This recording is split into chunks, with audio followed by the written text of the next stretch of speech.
Well,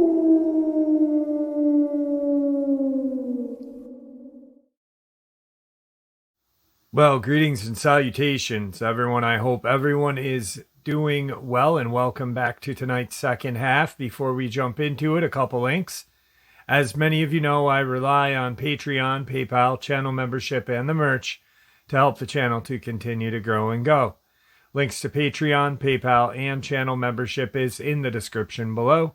Merch displayed directly under the video. Also, Dogman Frightening Encounters, Volume 1 through 3, the audiobook versions. They were written and researched by Tom Lyons, narrated and produced by me, Jeff Nadomley. Those audiobooks are available on Audible, Amazon, and iTunes, links to which are also in the description as well. And finally, last but definitely not least, if you'd really like to help support the channel to continue to grow and go, simply subscribe. It doesn't cost a cent. Click the like button, takes half a second.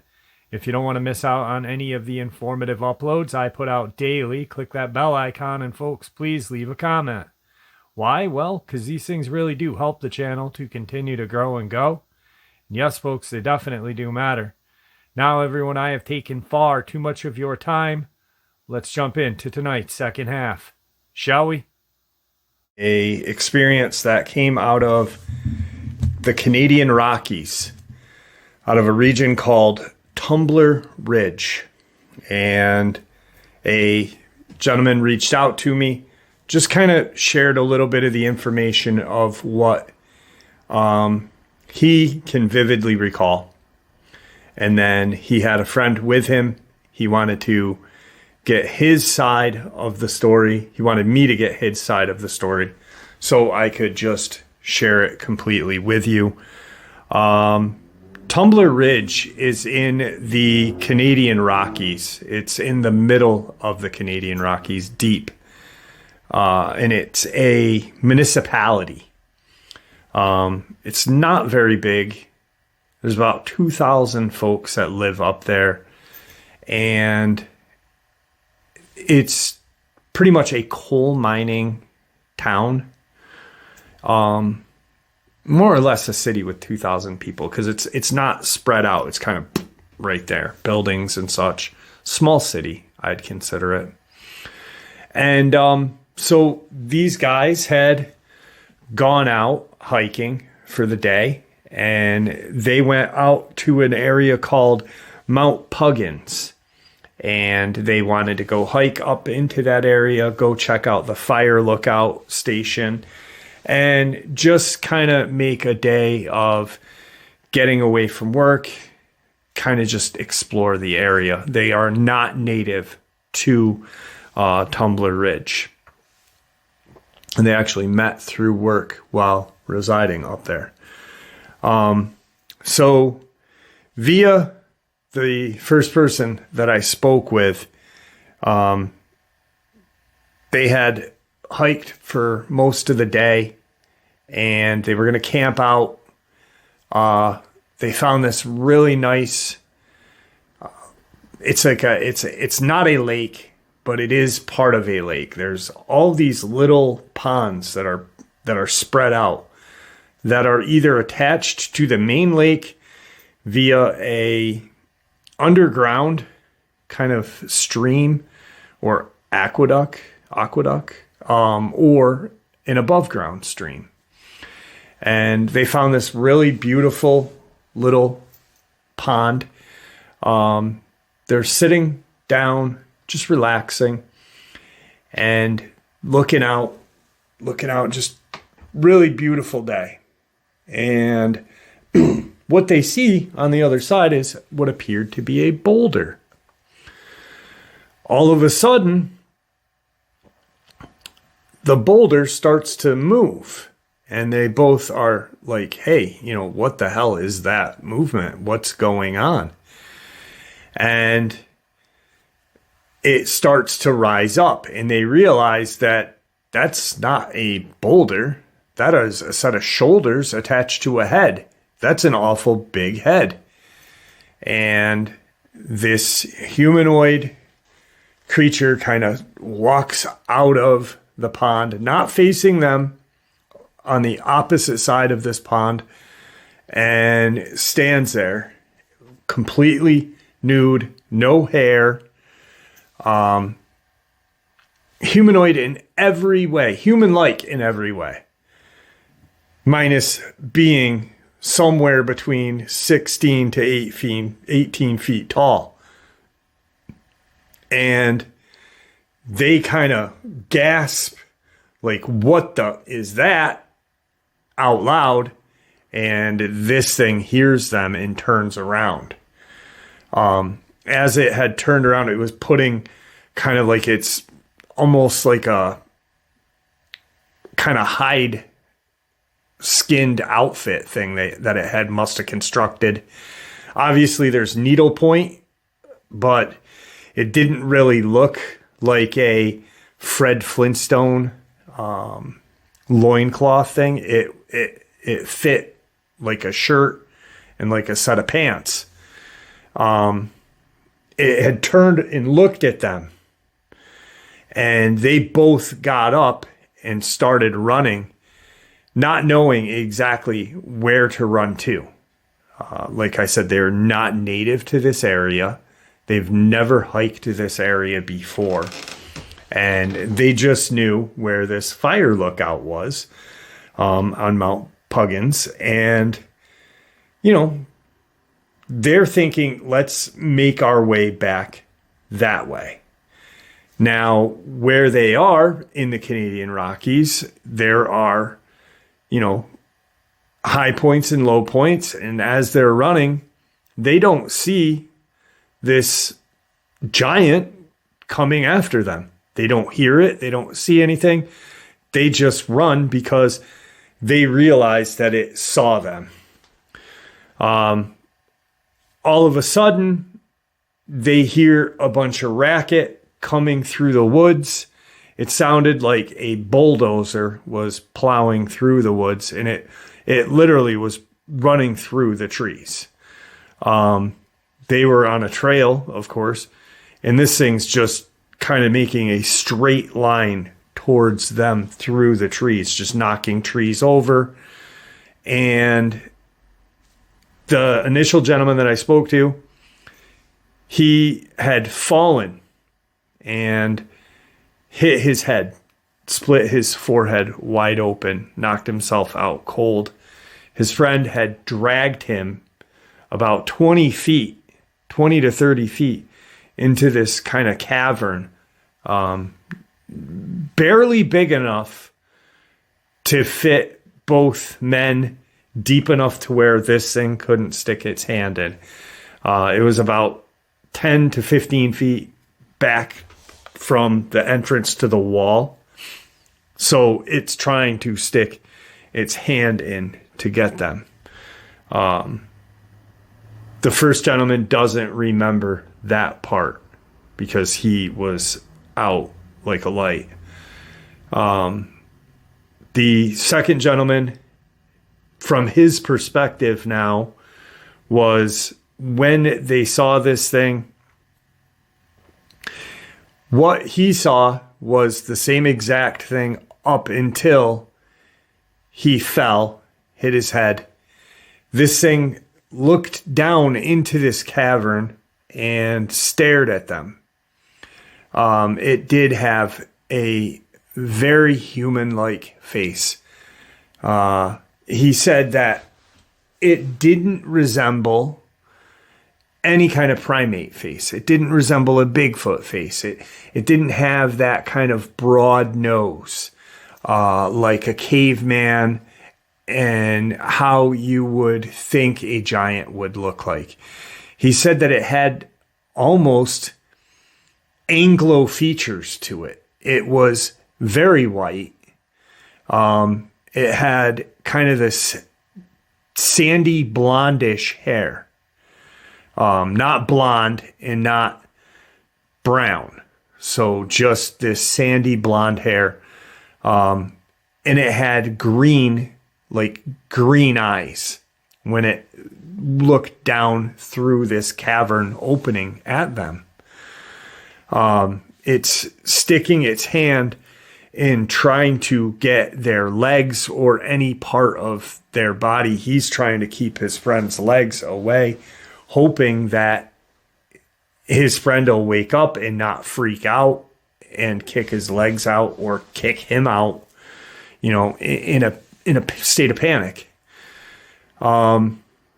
His friend does come to at some point when this creature has now stood up, and all you can see is its feet and about up to its shin line.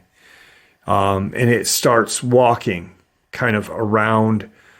He can see it kind of almost like do a 360. They can feel the vibration behind them, like it's looking for a back entrance to this cave to see if it can pull them out. It comes back, and it has a stick, like a tree, pretty much a tree. It'd be a stick for us. This thing's 18 feet tall, and it's jamming it in. He had gotten hit 2 or 3 times and received broken ribs and some lacerations on his chest. Finally, the thing kind of gave up and started to walk away. His friend is now awake, bleeding, and they are kind of stuck where they're at. They can't go out because they can't see. They can't see outside of this cave. So he kind of reaches into his pack, gets his first aid kit, tends to his friend's head damage, starts tending to himself, and realizes, I'm having a hard time breathing. This thing broke some ribs, like sticking that stick in there. We need to get out of here, or I'm not going to do well. My running ability is screwed at this point. But he is more coherent than his buddy, the first guy that I had spoke to, because obviously he's concussed. He then crawls to the entrance of the cavern and looks out, and he doesn't see a thing. It's starting to get dark. They got a couple of hours left of daylight. And so his friend is now more coherent, still concussed, obviously. But he's like, we need to get to the fire lookout. I'm having a hard time breathing. My ribs are broken. You're bleeding profusely from your head. Are you capable of walking on your own? Or should I go out on my own and try to get to this fire lookout myself? The decision is made roughly 45 minutes later. Now we're talking 2 hours. Time had passed from this thing walking away. Mind you, they didn't see which way it went. They just feel like that it went back to where it had come from initially, which would be that pond. So they make the decision, let's push on. If this thing's going to get, one of us, it's going to get both of us. We'll die fighting this thing. I'm not going to die out here alone, and I don't want you dying out here alone. So they crawl out and they start hiking towards Mount Puggins fire lookout. So they make the decision to start walking. They figure roughly they are about an hour from where the Mount Puggins lookout would be, which would put them about an hour and a half away from where their vehicle would be to get out of there. So they start walking. It's going slow. It's starting to get dark. but they're not hearing anything. They don't hear any kind of stomping, any kind of smashing of trees, but they do hear nature. So at that point, they're like, all right, as long as we can hear birds and any kind of, native animal to this area, we're good. What do we do now if we hear the stomping coming out? Where are we going to go? How we're well away from our cavern where we were. There's not too much safety from this thing. Obviously, this thing is going to plow through trees. We can't outrun it. We can't outfight it. The best thing we can do is stand our ground. That's the decision they come to. And they start, they're half an hour in, and they start to get this just really weird feeling like, haven't we seen this embankment before? Or did we pass this cliffside 20 minutes ago? Just this kind of deja vu feeling, like very strange, like we've been here. Are we going in circles? Obviously we're not. They got a compass with them. They know, they're going in the right direction. But the landmarks are strangely the same, which they weren't coming in. So they are now getting nervous. They can still hear nature's life. But now they're freaking themselves out because of the landscape looking very similar to places they've passed, 20 minutes ago, 15 minutes ago, and they just keep walking. They keep walking the way the compass is telling them is the way back to Mount Ruggins. They get to this area, and the second subscriber that I talked to, he now realizes, okay, I recall this place, but I recall it from earlier today. Maybe it's our brains, telling us that this, and that was what we passed.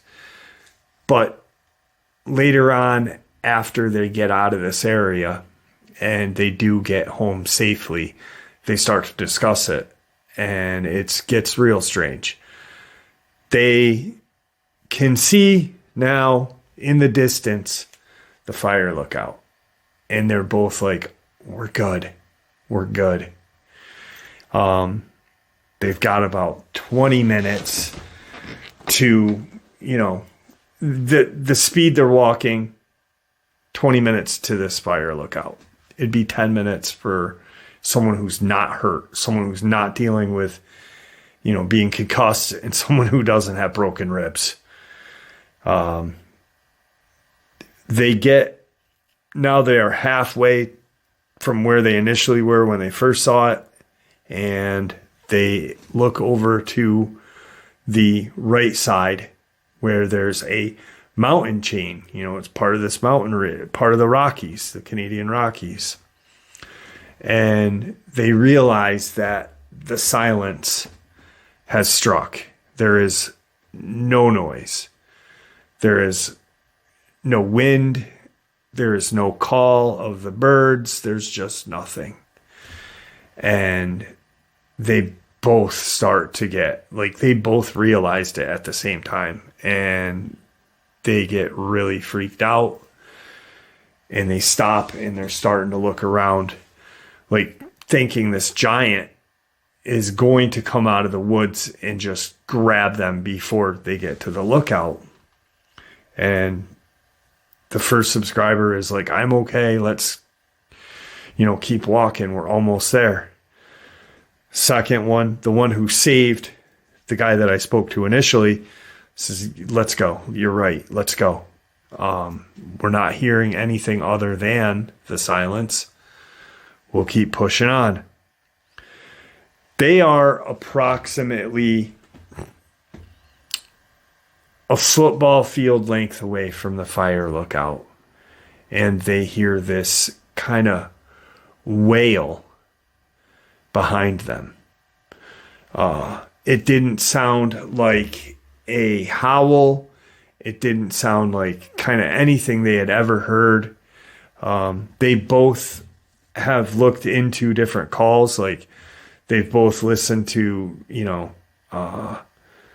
audio from different areas of people saying, this may be a Bigfoot, this may be a Dogman. What is this shriek that I caught? It matched nothing like that. But when they hear it, they get this just weird kind of dizziness that falls over them. And they both turn and look, and standing probably another football field away, so smack dab in the middle, right the way they came, is this man, a humanoid, a man, wearing what appeared to be like this gray kind of, not a suit, but just a shirt and gray pants, just gray, very not black and not white, just very uncolored, no blue, no red, but not black or white either. Just this plain kind of terrifying color. And that was the word that the gentleman, the second guy that I talked to, said. It was almost like it lacked in good and evil.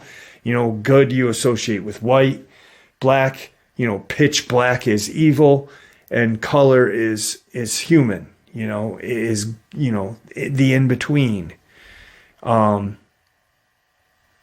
And all of a sudden it does this wail again, and they can physically feel it hit them and kind of push them back a little, almost like infrasound would, but they can hear this very abnormal sound.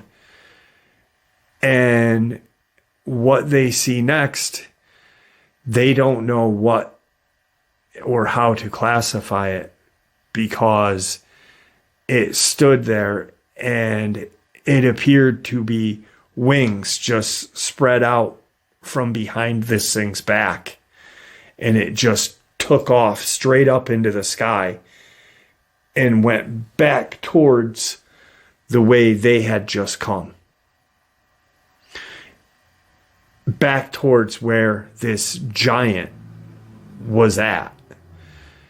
And at that point, they turn and they watch it fly.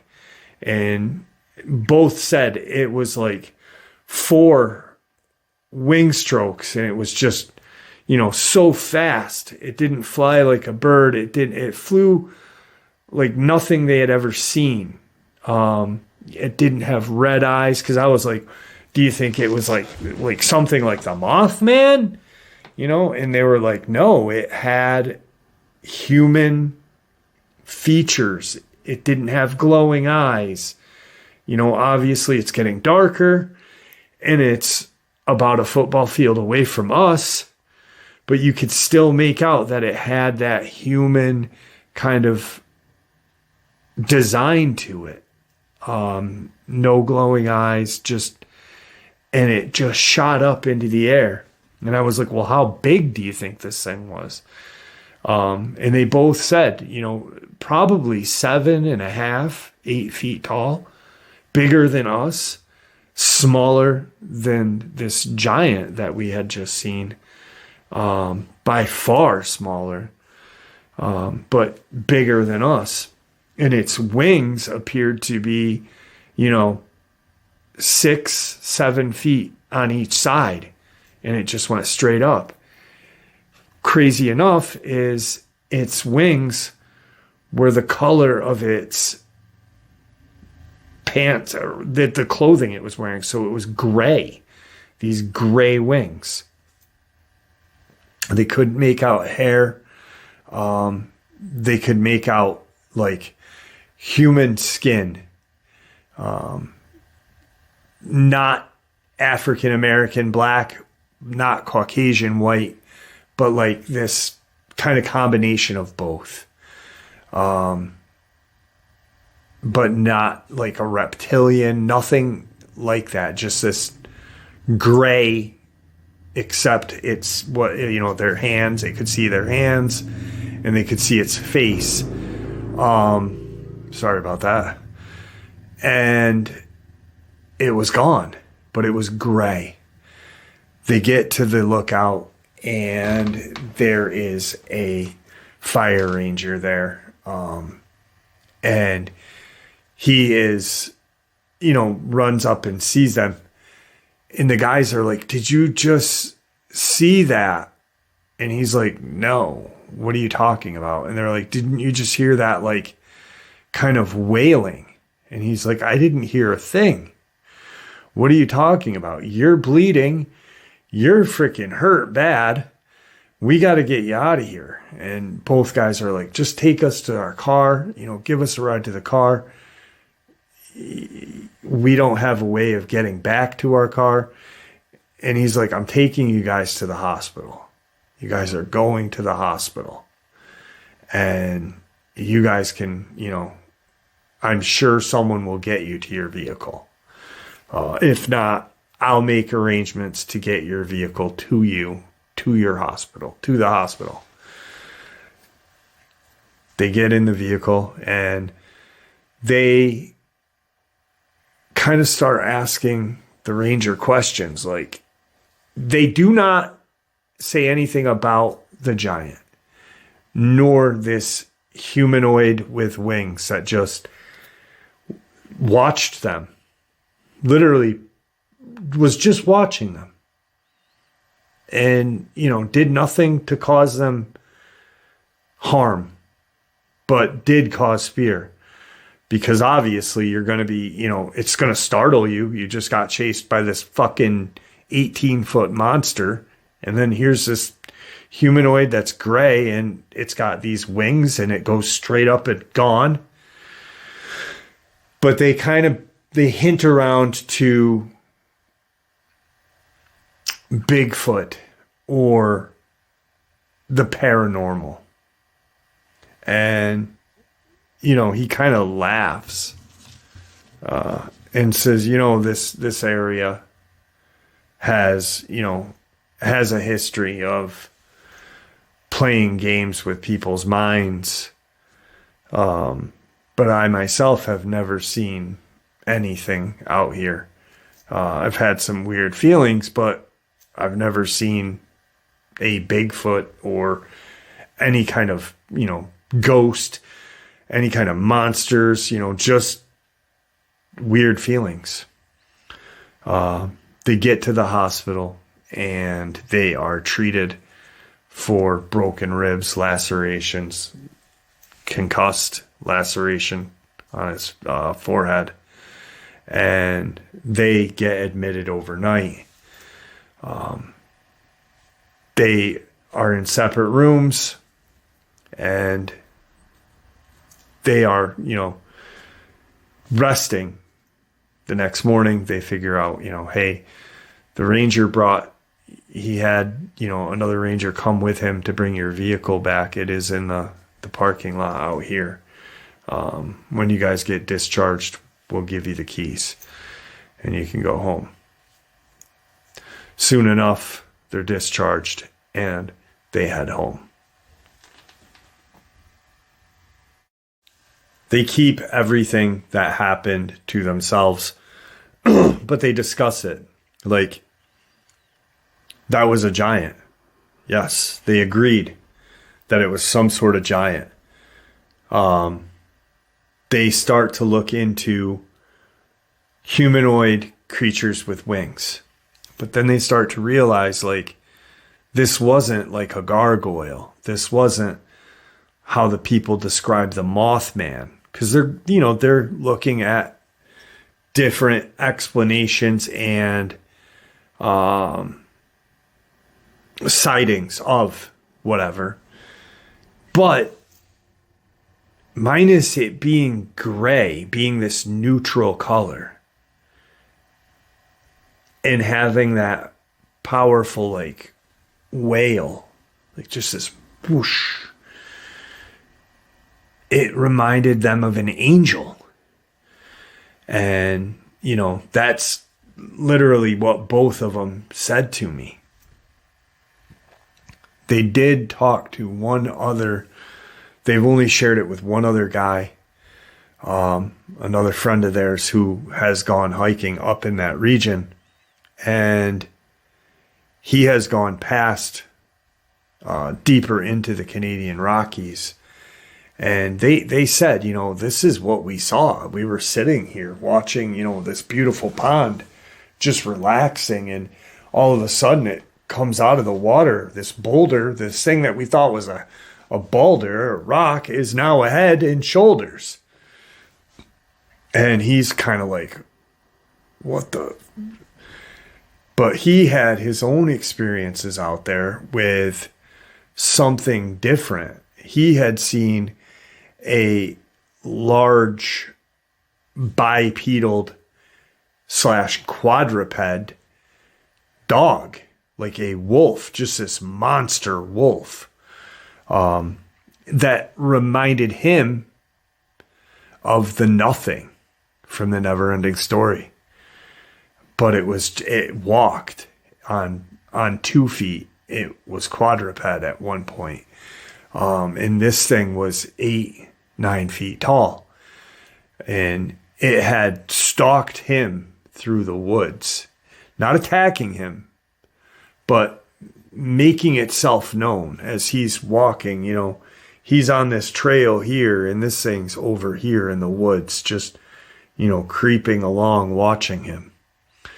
And he can see it off to the side through the trees. And that's when he started to realize, okay, this thing is following me. It's walking quadruped. Holy shit. No, it's now walking bipedal. And that's all it did for about an hour. Just watched him as it crept, probably 40 feet away from him. He never heard a growl. He never heard any kind of vocalization. Just that, it's quadruped at one point and then bipedal, and it keeps looking over at him. So like every time he'd look over, it was looking at him. And that was his kind of experience up in that region, which just really blew me away, because I'm like, well, that's totally, real strange shit. But yeah, it's connected. I believe that all of these things are connected. So I encourage you guys to map this area out, Tumbler Ridge, and look at it. Look north of Tumbler Ridge, and it's just this really deep, beautiful looking place. There's waterfalls and such out there, and just a really beautiful place. But it inhabits, there's something or some things that inhabit those woods, those mountains, that for some reason wants to be seen. It seems like this Dogman wanted to be seen. This gray angel, this watcher, wanted to be seen. Otherwise, why would it hit them with that wail, that just, and not an infrasound, because they could hear it. They could just fucking bam, and it hit them. And then the giant.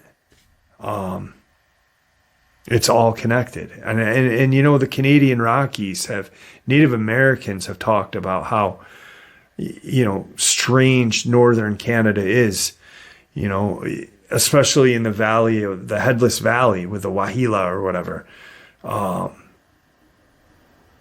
and Rene Levasseur. You know, there's some really, really obscure and dangerous stuff going on up there. So that was the experience out of Tumbler Ridge. Let's jump into today's second portion of the video. All right, so as all of you know, a huge part of my obsession is deep underground military bases, Dulce. And I want to know more. Like, I want to know, and that's another thing I talked about that day, was Phil Schneider, Tom Castiello, Bill Cooper, in their sudden ending. You know, Castiello just disappeared after his wife and kid were abducted. Bill Cooper was assassinated by the government outside of his home. Schneider, same way. Mysteriously, his death was labeled a mysterious death. But this is some very interesting information. And it really does kind of put a little more light onto the mystery of Dulce. So, the following information on subsurface anomalies and the Dulce base was compiled by researcher and explorer John Rhodes. Legends from different parts of the globe all tell of an underworld inhabited by mystical beasts of varied forms. I believe that the reptilian race still resides to this day underground, hidden away in dark crevices of the earth and in the depths of our ocean. The evidence supporting this proclamation is also available through recent reports and historical documentation. In the 60s, a subterranean nuclear blast occurred about 30 miles southwest of Dulce, New Mexico, right off of US 64. This nuclear blast was conducted under the umbrella of a project Plowshare and was named Gas Buggy. It has recently been alleged that this particular subsurface nuclear blast was used to create a hollowed out chute or chimney for development of a substation for a super secret tunnel system attached to the underground Black Book project base.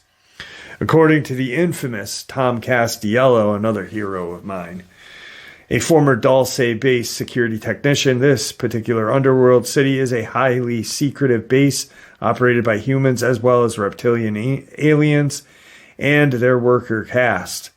The commonly encountered Greys, it is here apparently that the multitude of experimentation projects are carried out, primarily genetic experimentations on kidnapped men, women, and children.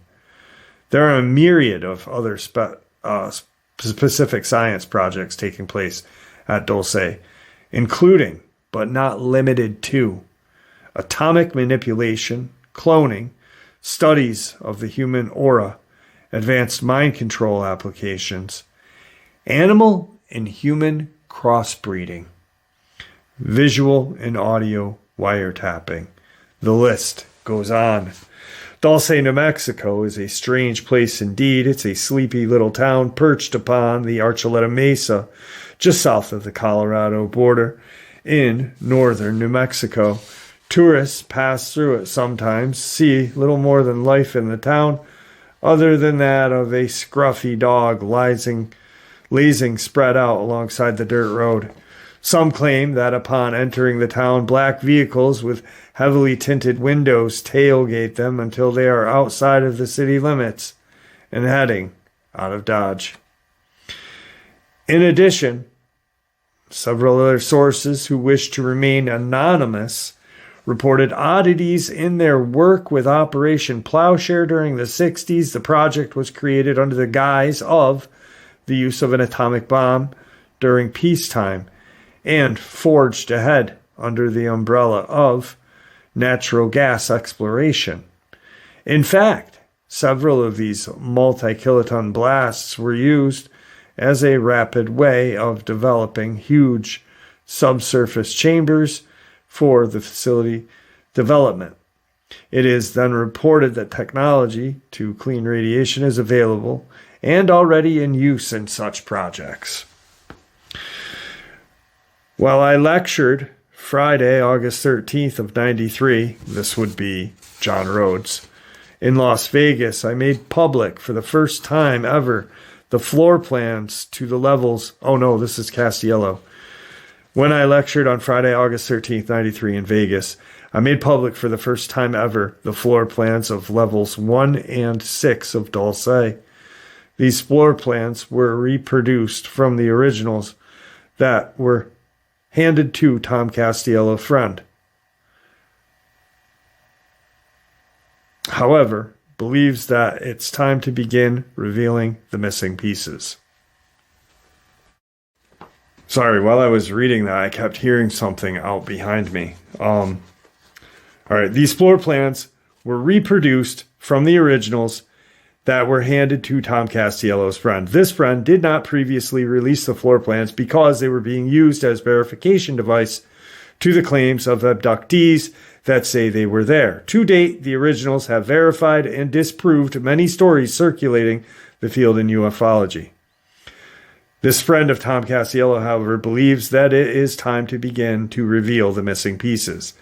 The Dulce base floor plan was illustrated as per the originals by Tom Castiello, and I released it during my lecture in Vegas. Its layout, when inspected carefully, appears to be extremely strategically planned. From a vertical viewpoint, it resembles a wheel with a central hub and corridors radiating outward like spokes. This hub is the focal point of the entire base. It is surrounded by a central security that extends through all levels of the base. So imagine a wagon wheel. Like you're looking down and you're looking at a wagon wheel, and then another wagon wheel, and then another. And you look at 7. And that's the levels of Dulce. I myself believe that there are more levels, and so did Castiello and a few others. But they've only talked about 1 through 7, 6 being Nightmare Hall, 7 being even worse than Nightmare Hall, supposedly. I believe this core to be the Achilles heel of the entire facility. It probably contains fiber optic communications and power lines. This would justify its highly guarded and central location, as well as explain its vertical continuation through the levels. With all communication lines and power lines focused toward the hub, it is possible that any one level could be completely locked down by its own security or security hubs from either above or below its own level. This would provide maximum control over the entire facility. So you're on level 3, let's say the aliens and humans of the one world government are on level 3. There's a surge or a delta force coming in. Boom, lock off level 2, lock off level 4, level 3 is secure. All the rest are secure as well, except 1 and 2, because they are in there now. These spokes or corridors radiating away from the central hub lead to numerous other labs in 5 different directions connecting the spokes, and a pentagon is revealed in this display. From above, the base resembles the layout of the Pentagon in Washington, D.C., complete with halls, walls, and military insignias. Since we do not have the exact heading on these coordinates, magnetic alignments are impossible to determine. When viewed laterally, its appearance takes on a look of a tree with a trunk at the center of its floors extending outward like branches. If this is a facility of science, then one could easily say that lateral appearance is like that of the tree of knowledge. So someone's comparing the tree of knowledge, Dulce, to the tree of knowledge. Maybe. I'm not saying that it is. I'm saying the comparison fits, right? Was this purposely designed this way, or does it just happen by coincidence? The overall design of the facility reminds one of a multi-stack subterranean Hopi Indian kiva, although I believe it is somewhat of a disservice to the Hopi to even be spoken of in association with the cave of horrors like Dulce. Its similarity in design should not be forgotten, though. As cultures around the world tend to bring their own styles of architecture with them during the periods of migration, so perhaps did the advanced civilization that originally built the Dulce base. If the reptilian influence over man is as great as archaic documentation and myth would have one believe, then there would have to be another subterranean dwelling similar to this in other locations. In 1961, Casiello was a young sergeant stationed in Nellis Air Force Base in Vegas. His job was a military photographer with top-secret clearance. He later transferred to West Virginia, where he trained in advanced intelligence photography.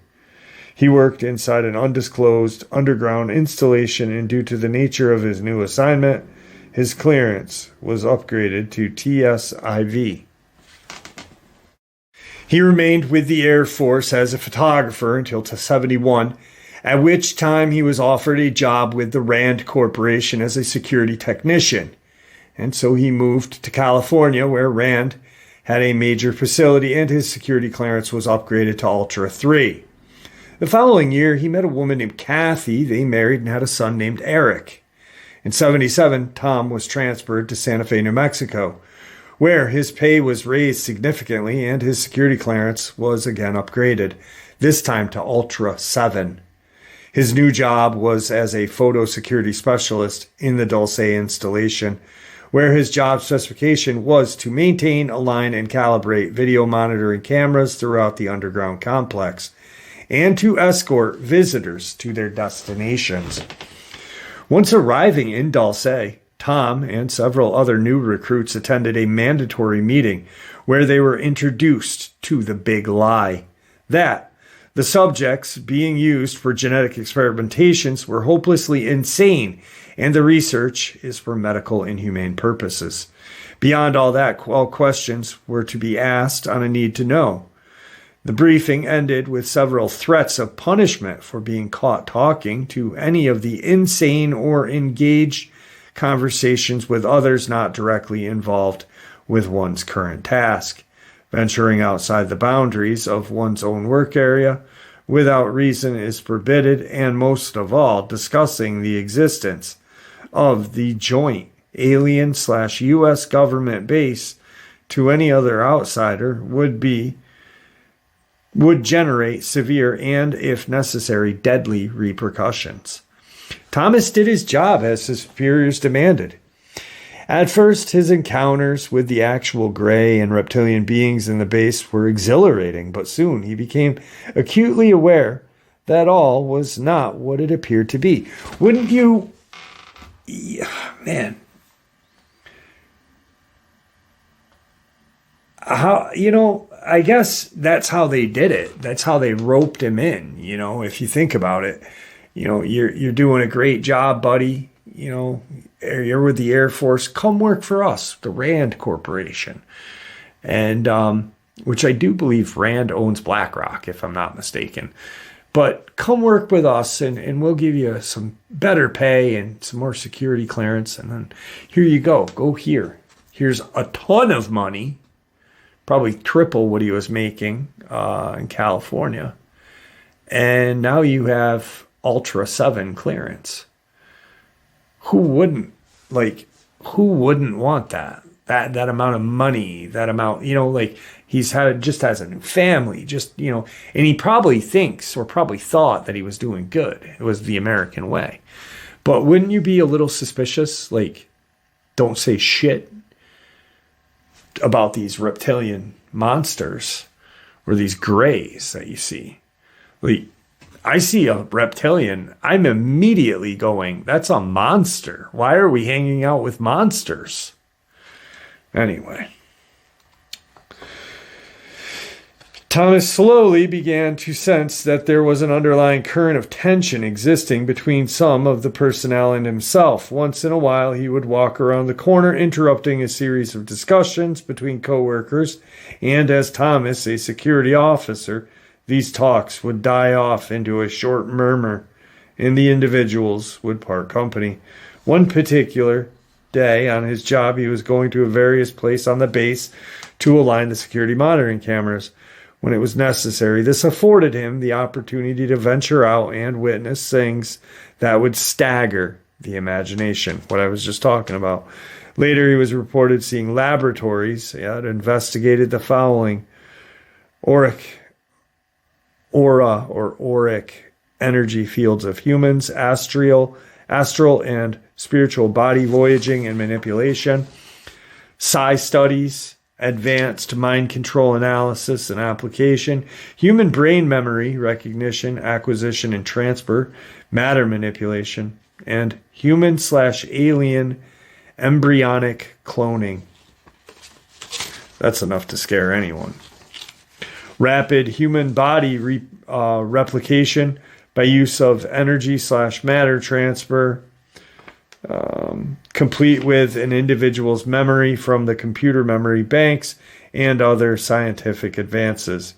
Once in a while, Thomas would see some of the horrific genetic creations that were housed in separate sections of the base. These, he knew, couldn't have had anything to do with mental illness or health research.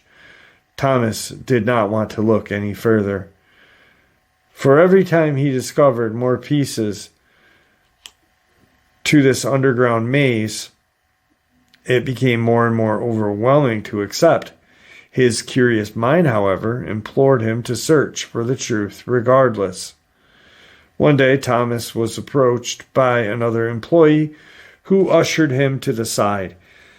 Here, he was approached by two other gentlemen that whispered the most horrifying words. The men, women, and children that were said to be mentally retarded were, in fact, heavily sedated victims of abduction. He warned the men that their words and actions could get them in big trouble if he were to turn them in. So these guys already know, hey, this is the security guard. We shouldn't be telling him shit. What if he turned us in? We're going to be killed. But they trust him. They trust him because they kind of see who he is. They know he's a freedom fighter. They were right. Thomas didn't turn them in. Instead, he made dangerous decision to quietly speak with one of the caged humans in an area called Nightmare Hall. Through their drug-induced state, he asked their name and their hometown. Thomas discreetly investigated the claim of the insane human during his weekends out of the facility.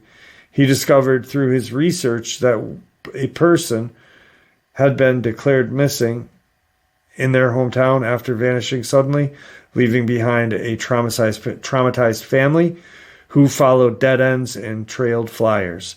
Soon he discovered that many of the hundreds, perhaps thousands of men, women, and children from all areas of the world were actually listed as missing or unexplained disappearances. Thomas knew he was in over his head, and so were several of his coworkers. All he could do until somehow the situation changed was to be alert and extremely guarded with his thoughts. The Greys were telepathic, and they could read his mind. In 1978, tensions grew within Dulce. Several security and lab techs began to sabotage genetic experiments, increasing frail nerves and paranoia finally erupted into what is commonly referred to as the Dulce Wars. It was the literal battle between the reptilians and the humans for control of Dulce. It was the reptilians more than humans that were pushing the big lie and insisted on using humans in their experimentations. And those who did not survive the experimentations were used as sources for the liquid protein tanks, which fed both embryonic gray fetus as well as full-grown grays as a source of nourishment. The initial Dulce conflict began at level 3. So then after the war of Dulce, Thomas knew that he had to leave his job for his own peace of mind. However, now that he knew the truth about the abductees being held below, it was almost impossible to live a normal life. He would always be under observation and threat until the day he died. He also was aware of the fact that old age may not be his downfall. His demise could be easy, expedited by certain individuals. After one of his weekends away from the facility, he decided to return to work. This time through one of the less guarded air shafts announced and into the base by way of secret passage. Once inside, he proceeded to appear as if he was working his normal duties, taking charge of every thought as he passed by Grays. During this time inside the base, he removed all still photographs from the facility and treaties. Still photographs and treaties. This is where it's weird. Authentic signatures between Ronald Reagan and several Grays. So it wasn't presidents before, it was Reagan too. You know, like this shit is so deep. Then it gets really sad for Tom. He was then made aware by certain sources that his wife, Kathy and Eric, had been forcibly taken from their home to an undisclosed underground facility for safe holding until he decided to return items that he had taken, which were he had taken photos, film, paperwork, several packages that instructed several different people who he trusted explicitly. He also knew that his family would most definitely become permanently missing due to some tragic accident. Tom was at zero option. He quickly dissolved into a lonely life on the run from state to state, border to border, motels to sofas, always looking behind him, trying to find the best to look ahead. So he knew that his wife and son were done. And then this is, you know, you look up this man's name and they really destroy this man's name. Perhaps the only way to tell for certain would be to do as the unsung hero Paul Benowitz suggested. That is to make a full-scale military assault on the base, conquer the aliens, whether they be genetic creations or true alien or both, and bring all activities there under full congressional oversight. I am sure that there will be no lack of potential military recruits for this type of assault. After all, tens of thousands of young American men have in past been sent off and died to protect the CIA drug running operations in the Golden Triangle, to give their lives for the UN or New World Order, which the UN is the New World Order. Or in wars that were never meant to be won. That's what we've been fighting since I was a kid. You know, wars that were never meant to be won. Vietnam, Afghan, Iraq. You know, we won because we pulled out and we fucked everybody up. But did we win? Did we really win? Was the job done? Like World War II, we won with the help of other countries. World War I, we won. You know, Korea War, kind of, but after all that, that's when wars just were not won. They were just designed to be fought.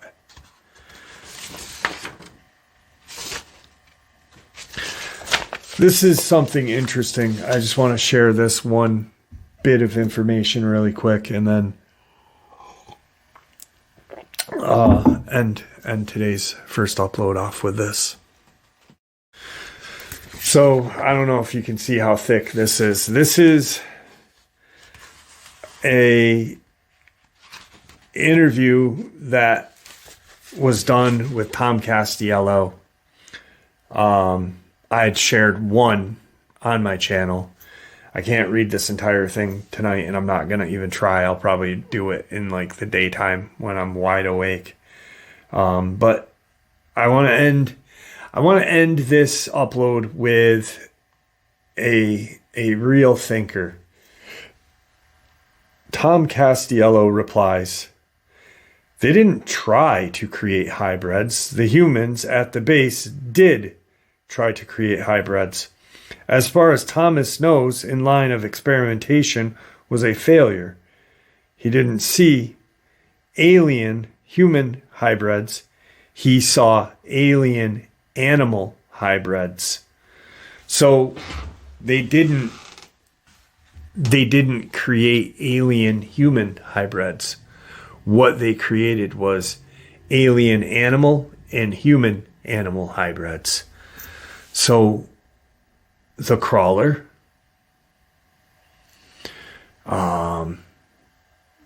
did they genetically manipulate and possibly create the Dogman thousands of years ago? Because the reptilians weren't just like, here in the 1900s. They were here thousands and thousands of years ago.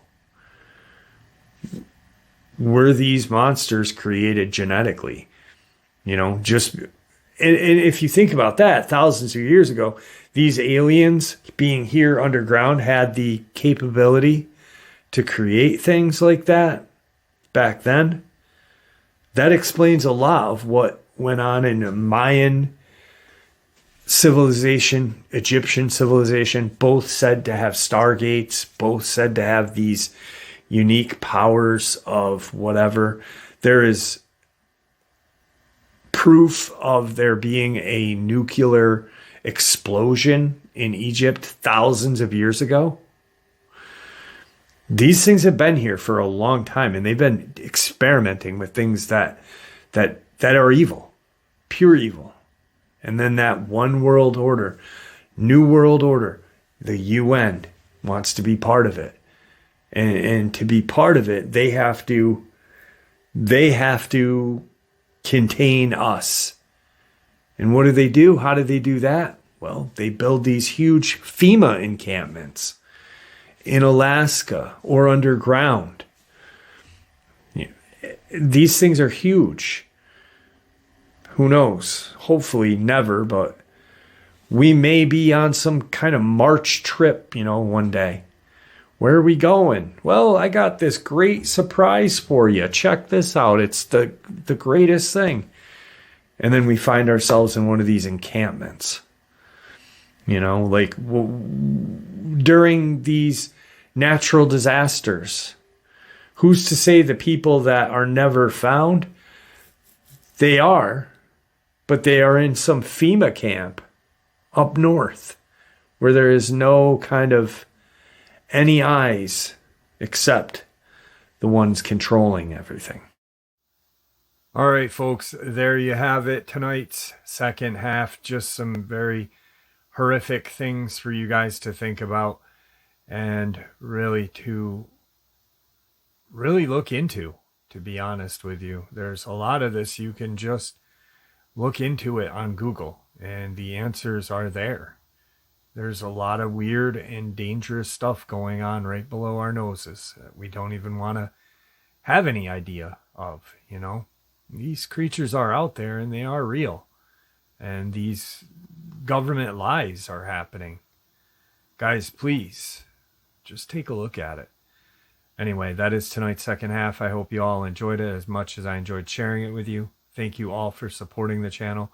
It is, after all, your support that keeps the channel growing and going, and honestly what gives people a chance and a place to share their experiences and theories judgment-free, simply treated with the respect that we all deserve. Thank you. Stay safe, happy, healthy, and ever vigilant, keeping an eye on our children, pets, family, and friends. These creatures are real. They are out there and dangerous. Share this information with those you love and care about, and it may just help save their lives someday. Until next time, never stop asking questions, never stop searching for the truth, and God bless.